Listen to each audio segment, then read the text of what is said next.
Hello everyone, welcome back to my channel. Hope you are doing well. This is Dr. Archana, HOD and Associate Professor Drawing and Painting Department, RGPG College Meerut. आज मैं आपके सामने एक नया lecture लेकर आ रही हूँ रस सिद्धांत से संबंधित, जिसमें हम रस सिद्धांत के विभिन्न तत्वों पर प्रकाश डालेंगे। फिर भरत मुनि के रस सिद्धांत की चर्चा करेंगे और तत्पश्चात अभिनव गुप्त के रस सिद्धांत को समझने का प्रयास करेंगे। अगर आपको मेरा ये लेक्चर अच्छा लगे तो लाइक कीजिए, सब्सक्राइब कीजिए और बेल आइकन हिट करना ना भूलिए, ताकि आपको मेरे आने वाले लेक्चर्स के अपडेट्स पहुंचते रहें, मिलते रहें। इन्हें कहा है विभावा अनुभाव व्याविचारी संयोगाद्रास रस निष्पत्ति, कि विभाव अनुभाव व्याविचारी के संयोग से रस की निष्पत्ति होती है। रस सौंदर्य शास्त्र का विशिष्ट भारतीय विषय है। उसी प्रकार जिस प्रकार की पाश्चात्य कला चिंतन की केंद्रीय संकल्पना सौंदर्य है, एस्थेटिक्स है, चीनी सिद्धांत की जो अवधारणा है वो ध्वनि बोधक है, उसी प्रकार भारतीय कला चिंतन का अपना विशिष्ट अन्वेषण जो है वो रस है। जैसा कि सुप्रसिद्ध फ्रांसीसी प्राच्य विद्या विशारद लुई रेनू ने कहा है, भारत में ज्ञान में प्रतिभा से ज्ञान की जितनी भी शाखाएं उत्पन्न हुई हैं, उनमें सौंदर्य शास्त्री जितने गहरे रूप में भारतीय हैं उतना कोई नहीं। अर्थात of all branches of learning which stem from the genius of India, few are the profoundly Indians as aesthetics। भारतीय सौंदर्य की ठेठ भारतीयता का सबसे प्रबल प्रमाण हमारे रस सिद्धांत है। रस का स्वरूप और उसको मर्म को समझना बिल्कुल वैसे ही है जैसे भारतीय सौंदर्य अंतर्दृष्टि को समझना है। कलाकृति को रसवंत, प्रेक्षक या समक्षक को रसिक और रस की अनुभूति को रसास्वादन कहा गया है। कहा भी गया है रस्यते आस्वादते इति रसः। रस की अनुभूति ही सौंदर्य की अनुभूति है। उपनिषद में लिखा है कि परमात्मा रस है, जिसका आस्वादन करके आत्मा परमात्मा की अनुभूति करती है। ईश्वर ही वास्तविक कलाविद है और उसकी समस्त सृष्टि जो है वो कला है। सबसे भाव से ही रस की अनुभूति होती है। मूलतः दो प्रकार के भाव हैं। पहला स्थायी भाव या देर तक ठहरने वाला भाव, दूसरा संचारी भाव जो पल भर में भड़क उठता है और पल भर में ही समाप्त हो जाता है, जिसे व्याभिचारी भाव भी कहते हैं। संचारी भाव जो है वो स्थायी भाव की निष्पत्ति में उनके रसास्वादन में सहायक होते हैं, किसी अन्य भाव से ना दबने वाले, सभी को अपने में समेट कर आत्मसात करने वाले, दीर्घ काल तक ठहरने वाले जो भाव हैं वो स्थायी भाव कहलाते हैं। और इन्हीं स्थायी भावों के जागृत होने पर ही रसानुभूति संभव है। हमारे मन में जो भावनाएं हैं वो दो प्रकार से उठती हैं, बाहरी वस्तु को देखकर या अपने भीतर की कल्पना से।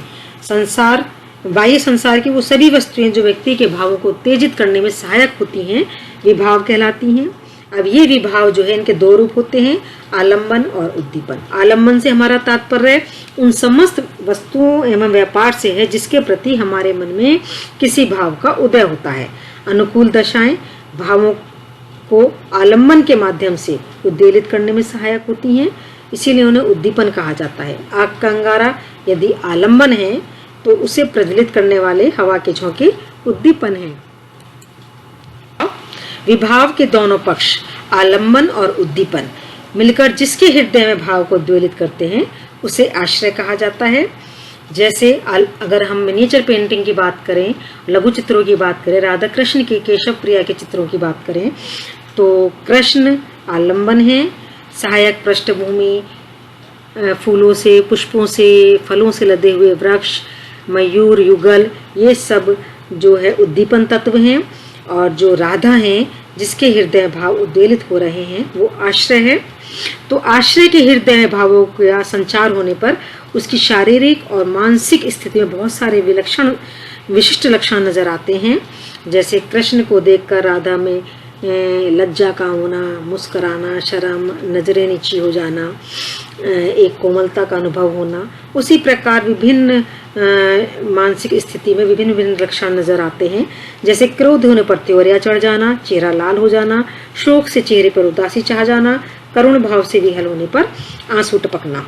इन सभी विशिष्ट लक्षणों को जो है अनुभाव कहा जाता है। इस प्रकार अनुभाव का अर्थ जो है वो है किसी भाव का सूचक। अनुभाव किसी भाव के सूचक होते हैं। अब जो भाव हैं ये दो वर्गों में हम इन्हें बांट देते हैं, जैसे मैंने पहले ही बताया, स्थायी भाव, संचारी भाव। स्थायी भाव टिकाऊ होते हैं, धीरे धीरे उद्वेलित होते हैं, देर तक रहते हैं, और संचारी भाव जो है वो पल भर में एकदम जागृत होते हैं, एकदम आते हैं, एकदम ही चले जाते हैं। इन्हें अंग्रेजी में सेंटिमेंट्स या इमोशन कहते हैं। उदाहरण के लिए प्रेम घृणा स्थायी भाव है, जबकि हर्ष और रोष जो है संचारी भाव की उत्तेजित अवस्था मात्र है। भरत मुनि के अनुसार जो है विभाव, अनुभाव, व्याभिचारी भाव, इन सबके संयोग से रस निष्पत्ति होती है। अतः इन सबको समझना नितांत आवश्यक है। अब प्रश्न आता है कि रस क्या पदार्थ है? रस क्या है? रस इति का पदार्थ है। इस प्रश्न का उत्तर इस प्रकार है कि जिस प्रकार नाना व्यंजनों, औषधियों और द्रव्यों के संयोग से रस की निष्पत्ति होती है, जिस प्रकार विभिन्न द्रव्यों, व्यंजनों, औषधियों से विभिन्न रसों का निवर्तन होता है, उनकी उत्पत्ति होती है, उसी प्रकार नाना भावों से उपगत होने पर स्थायी भाव रस रूप को प्राप्त होते हैं। दूसरे प्रश्न आस्वादिते रस है कि इसका आस्वादन कैसे होता है। इसका उत्तर यह है कि जिस प्रकार प्रसन्नचित व्यक्ति नाना प्रकार के व्यंजनों से सुसंस्कृत अन्न का उपभोग करते हुए रस का आस्वादन करते हुए हर्ष आदि का अनुभव करते हैं, उसी प्रकार सहृदय प्रेक्षक यानी कि दर्शक अभिनय द्वारा व्यंजित नाना भावों, जो चाहे वो वाचिक हों, आंगिक हों या सात्विक अभिनवों के द्वारा संयुक्त स्थायी भावों का आस्वादन करता हुआ हर्ष आदि का अनुभव करता है। और नाट्य रस के माध्यम से आस्वादित होने के कारण इन्हें नाट्य रस कहा गया है। काव्य के पढ़ने, देखने और सर्जक यानी कि सृजन से पाठक, श्रोता और दर्शक और सर्जक सभी भावों में पहुंच जाते हैं। वहां पर निर्विकल्प, निर्लेप, शुद्ध आनंदमय चेतना का ही साम्राज्य रहता है। उस देवभूमि को प्राप्त करने की स्थिति का नाम ही रस है। इस प्रकार देखा जाए तो रस एक अलौकिक अवस्था है। इस स्थिति को प्राप्त करने के लिए हृदय की निर्मलता और दुर्बल सांसारिक बंधनों से विरोभाव परम आवश्यक है। सबसे पहले चर्चा करेंगे भरत मुनि के रस सिद्धांत की, क्योंकि भरत मुनि रस सिद्धांत के प्रथम आचार्य हैं। भरत मुनि द्वारा प्रतिपादित नाट्य शास्त्र प्राचीनतम ग्रंथ है, जिसमें रस निष्पत्ति एवं अनुभूति के विषय में सविस्तार वर्णन किया गया है। नाट्य शास्त्र में अभिनेता भावों की निष्पत्ति कर दर्शक के हृदय में रस का संचार करता है, उसे सौंदर्य और आनंद की अनुभूति कराता है। रंगमंच रस निष्पत्ति का सबसे उपयुक्त स्थान माना है भरत मुनि ने, जहाँ नाटकीय उपकरणों के माध्यम से अभिनेता भाव द्वारा रस की निष्पत्ति करता है और प्रेक्षक अर्थात दर्शक उसके अभिनय को देखकर पल भर के लिए उसी भाव में तन्मय हो जाता है और अपनी सुध बुध खो बैठता है। यही सौंदर्य अनुभूति जो है आनंद अनुभूति कहलाती है। अब भरत मुनि ने अपने नाट्य शास्त्र में रस के विषय में सविस्तार विवेचन किया है। उनके अनुसार रस का मुख्य आधार जो है वो भाव है। सामान्यतः 4 भाव कहे गए हैं, किंतु भरत ने केवल 8 स्थायी भाव और 8 रस माने हैं। श्रृंगार, हास्य, करुण, रौद्र, वीर भयानक है, विभत्साद्भुत संज्ञो चित्तेष्ट्यो नाट्य रसा स्मृता। इस प्रकार श्रृंगार, हास्य, करुण, रौद्र, वीर भयानक, विभत्सा और अद्भुत, ये 8 जो है रस कहे गए हैं। इनमें से 8 में से 4 को भरत ने प्रमुख माना है, रति, क्रोध, उत्साह और जुगुप्सा, जिनमें हास्य, शोक, विस्मय और भय की अनुभूति होती है। भरत मुनि ने मनोवैज्ञानिक आधार पर भाव विश्लेषण करते हुए लिखा है कि भिन्न भिन्न रस के अनुभव तथा आस्वादन के लिए भिन्न भिन्न प्रकृति की यानी कि परिस्थिति की, वातावरण की आवश्यकता पड़ती है। एक ही प्रकृति विभिन्न रसों का आस्वाद नहीं करा सकती। अगर हम प्रेम में डूबे हुए हैं तो हम वियोग की बात नहीं कर सकते, हम खुश हैं तो रोने की बात नहीं कर सकते। इसी प्रकार वीर प्रकृति भयानक से साम्य नहीं रखती और वीतराग व्यक्ति श्रृंगार का आस्वाद नहीं करता। भरत मुनि ने रस के महत्व पर बल देते हुए कहा है कि रस के बिना कोई अर्थ प्रकट ही नहीं हो सकता। इस कथन से हमें ये पता चलता है कि वे रस काव्य में रस को सर्वाधिक महत्व प्रदान करते थे। संभवतः भरत मुनि को नाट्य का सारभूत तत्व मानते थे। ये रस को उनके अनुसार जिनके आधार पर पूर्ववर्ती आचार्यों ने रस को काव्यात्मा के रूप में प्रतिष्ठापित करने का प्रयास किया है। संपूर्ण रस प्रपंच के आधारभूत विषय दो हैं, एक तो नाट्य में रस की उत्पत्ति और दूसरा नाट्य रस का प्रेक्षक द्वारा आस्वाद। अब इन दोनों विषयों से संबंधित दो प्रश्न हैं पुनः कि रस इति का पदार्थ है, कि रस क्या पदार्थ है, और कथमा आस्वादते रस है, कि इन दोनों का आस्वादन कैसे होता है। जैसे ये बात मैंने शुरू में भी बताई थी कि पहले प्रश्न का उत्तर यह है कि जिस प्रकार नाना व्यंजनों, औषधियों एवं द्रव्यों के संयोग से रस की निष्पत्ति होती है, उसी प्रकार हृदयगत स्थायी भाव, विभाव आदि के रूप की प्राप्ति होने पर रसत्व को प्राप्त होते हैं। और दूसरे प्रश्न का उत्तर देते हुए उन्होंने यह कहा है कि जिस प्रकार नाना व्यंजनों से सुसंस्कृत अन्न का भोग करते हुए सुमन रस पुरुष यानी कि सहृदय दर्शक रस का स्वाद लेते हैं और हर्ष आदि के प्रति अग्रसर होते हैं, उसी प्रकार नाना भाव और अभिनय इत्यादि से युक्त स्थायी भावों को सुमन रस प्रेक्षक आस्वाद लेते हैं और हर्ष आदि के प्रति अग्रसर होते हैं। वस्तुतः अगर हम बात करें तो भरत को रस संबंधित ये दोनों पक्ष परंपरा से प्राप्त हुए थे। रस के इन दोनों पक्षों में प्रयोग दृष्टि प्रदान होने के कारण भरत ने प्रथम पक्ष अर्थात रस की निष्पत्ति पर अपेक्षाकृत अधिक विस्तार से चर्चा की है, विचार किया है। इसीलिए भरत मुनि के रस विवेचन में जितना विस्तार स्थायी भाव, व्याभिचारी भाव, अनुभाव, विभाव को मिला है, उतना आस्वादन प्रक्रिया को नहीं मिला है। हम अगर के पूरे रस प्रपंच की, पूरे रस विवेचन पर एक दृष्टि डालें तो जो निष्कर्ष निकल के आता है, प्रमुख विशेषताएं निकल के आती हैं, वो ये हैं कि उन्होंने रस को नाट्य का अनिवार्य और सार तत्व माना है। दूसरा, नाट्य रस का आधार जो उन्होंने बिल्कुल पाक कला के समान माना है। पाक रस के समान वो भौतिक है, यह वस्तुतः एक पदार्थ है। उन्होंने रस को आस्वाद माना है। नाटक के दो पक्ष हैं, एक तो आस्वाद यानी कि पदार्थ और दूसरा आस्वाद कि आस्वादन कैसे हो।